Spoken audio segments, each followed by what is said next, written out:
Well, with more on this, joining us from Washington, D.C. is Joey Hood, former US ambassador to Tunisia and former acting director of the Office of Iranian Affairs at the US Department of State.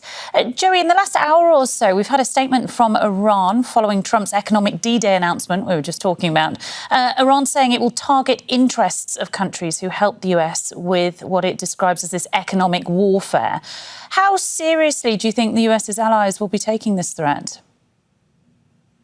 Thank you for having me, Frankie. I think they should be taking it very seriously because Iran, just in the past couple of years alone, has bombed multiple times all of the countries around its southern and western borders, going all the way from Pakistan a couple of years ago to Oman very recently, through the Gulf countries, Iraq, of course, just as recently as this past week, sending missiles against the residence or the private office of the prime minister and the intelligence director of the Kurdistan Regional Government.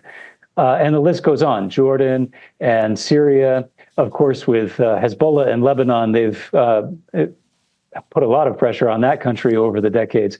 So, yes, I think Iran definitely comes through on its threats to blow things up in other people's countries on a routine basis. OK, and we see these threats on one side, Joey, but on the other side, Iran is allowing Iraqi oil through the Strait of Hormuz. Do you think it's helping Baghdad, or is it demonstrating its control over the strait? No, these are just crumbs that they're throwing toward the Iraqis to say, look, you know, if you cooperate with us, maybe you'll get some dessert here. And they've been doing this in March and in April and May.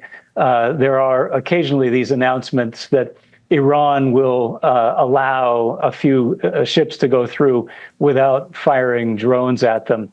But this is exactly the sort of mafia-like behavior that Iran has had in the region for a number of decades now.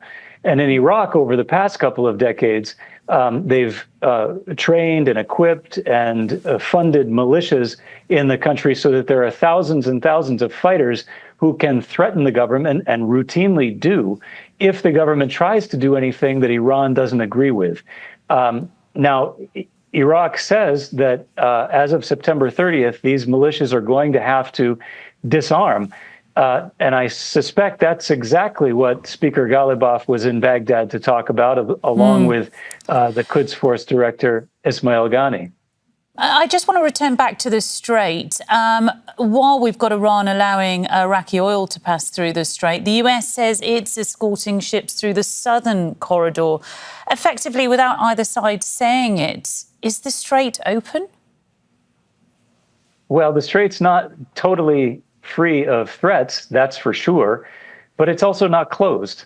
I mean, if I told you that the main door of my house was closed, and yet there were still people getting in that I didn't want to get in, then you would say, well, it isn't really closed, is it? So I don't think that open and closed are a good words to use to describe the situation here.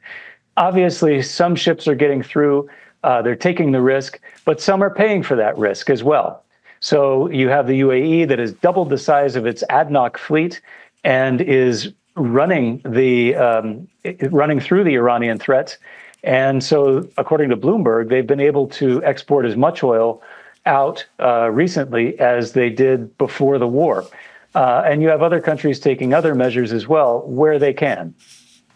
OK, Joey, I'd be interested to hear what word that you could come up with that's neither open nor closed. Thank you very much. Joey Hood, former US ambassador to Tunisia and former acting director of the Office for Iranian Affairs at the US Department of State. Thank you for joining us.